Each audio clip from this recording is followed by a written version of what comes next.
Circuit હાઉસમાં પદાધિકારીઓ અને અધિકારીઓ સિવાયના લોકો માટે હવે રહેવાની વ્યવસ્થાઓ કરવામાં આવી રહી છે. ગેરકાયદે ધંધાઓ ચાલી રહ્યા છે. આપણે આવા અવારનવાર સમાચાર જોઈએ છે. તાજેતરમાં જે રાજકોટમાંથી દ્રશ્યો સામે આવ્યા હતા, ત્યારબાદ હવે સુરેન્દ્રનગરમાં પણ એવી જ ઘટના બની છે. નમસ્કાર, ગુજરાત BS9 TV ન્યૂઝમાં આપની સાથે હું ભગવતી વિશાવડિયા. સુરેન્દ્રનગર જિલ્લાના ચોટીલામાંથી એક અત્યંત ચોંકાવનારા સમાચાર સામે આવ્યા, જ્યાં સરકારી અધિકારીઓ અને પદાધિકારીઓ માટે અનામત રહેતા સર્કિટ હાઉસને ખાનગી લોજિંગ અને બોર્ડિંગ બનાવી દેવાનું કૌભાંડ ઝડપાયું છે. ચોટીલા પ્રાંત અધિકારીએ ઓચિંતી તપાસ હાથ ધરતા સર્કિટ હાઉસના વહીવટમાં ચાલતી ગંભીર લાપરવાહી અને ગેરકાયદેસર પ્રવૃત્તિનો પર્દાફાશ થયો છે. ચોટીલા સર્કિટ હાઉસમાં જ્યારે પ્રાંત અધિકારી તપાસ માટે પહોંચ્યા, ત્યારે ત્યાંનો નજારો જોઈને તેઓ પણ દંગ રહી ગયા. સરકારી રૂમોમાં કોઈ અધિકારી નહીં, પરંતુ 4 એવા શખ્સો આરામ ફરમાવી રહ્યા હતા, જેમને સરકાર સાથે કોઈ લેવા દેવા જ નહોતો. તપાસ દરમિયાન ઝડપાયેલા શખ્સોના નામ છે હરેશ અધાડવી, હરેશ વાઘેલા, અરવિંદ ચાવડા અને ગોરધન ચાવડા. સમગ્ર ઘટનાનો તે વિડીયો પણ સામે આવ્યો છે, જેમાં પ્રાંત અધિકારી પહોંચે છે, પૂછપરછ કરે છે. તેના પર નજર કરીએ.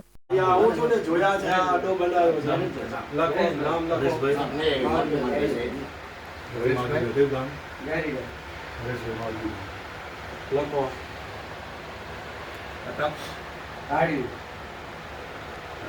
ગાડી અને હરેશભાઈ કોલાભાઈ અજય તેનાથી ગુંડા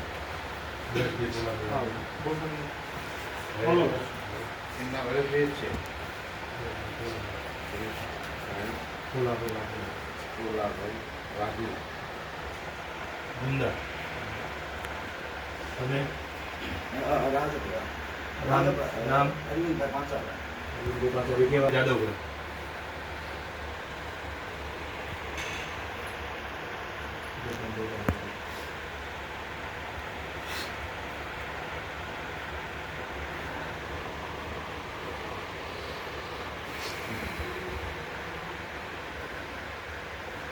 આ સરકારી સર્કિટ હાઉસ છે, બરાબર છે.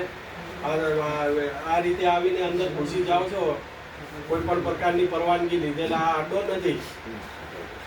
કોઈ લઈ જાઓ, આમને ગાડી બેસો અડ્ડો બધા ચલો. ના એને ડીને કાગળ લખી દો. હા, ડીને કાગળ લખી દો. જો એ કોઈ પણ એક આપણે આના બિલકુલ કે આજે ચોટીલાની અંદર કે અમને નાયબ કલેક્ટર સાહેબે ઉચિત મુલાકાત લીધી ને આ હકીકત સામે આવેલી છે. આ હવે પછી જો એક પણ માણસ જો આ રીતે જો જાણે આવશે તો આપણી સામે કાર્યવાહી કરવાની ફરજ પડશે. કોઈ ઓળખ નહીં, છતાં એન્ટ્રી. આ 4 શખ્સો પાસે કોઈ સત્તાવાર પાસ કે પરવાનગી પણ નહોતી. પ્રાંત અધિકારી આ તમામ શખ્સોને તાત્કાલિક મામલતદારને સોંપી દઈ જામીન લેવાની કાયદેસરની પ્રક્રિયા હાથ ધરી છે. સરકારી પ્રોપર્ટીનો દુરુપયોગ કરવા દેનાર જવાબદાર મેનેજર સામે પણ કડક કાર્યવાહીના આદેશ અપાયા છે. સમગ્ર ગુજરાતમાં પેલી એવી ઘટના છે, જ્યાં સર્કિટ હાઉસમાં ગેરકાયદેસર રીતે રહેતા લોકો સામે આટલી કડક કાર્યવાહી કરવામાં આવી છે. પ્રાંત અધિકારીના કામગીરીથી સરકારી મિલકતોનો અંગત સ્વાર્થ માટે ઉપયોગ કરતા તત્વોમાં હાલ ફફડાટ વ્યાપી ગયો છે. આ ઘટનાને લઈને તમારું શું માનવું છે? જો તમારી આસપાસ પણ આવી ઘટનાઓ બને છે, તો અમને અમારા WhatsApp નંબર પર એ વિડીયો મોકલી શકો છો. બાકી આવા જ વધુ અહેવાલો સાથે ફરી મળતા રહીશું. તમે અમારી YouTube ચેનલને સબસ્ક્રાઇબ કરવાનું, અમને Facebook અને Instagram પર ફોલો કરવાનું ભૂલશો નહીં. બાકી અમને અપડેટ્સ મેળવવા માટે આપ જોતા રહો BS9 TV ન્યૂઝ. નમસ્કાર.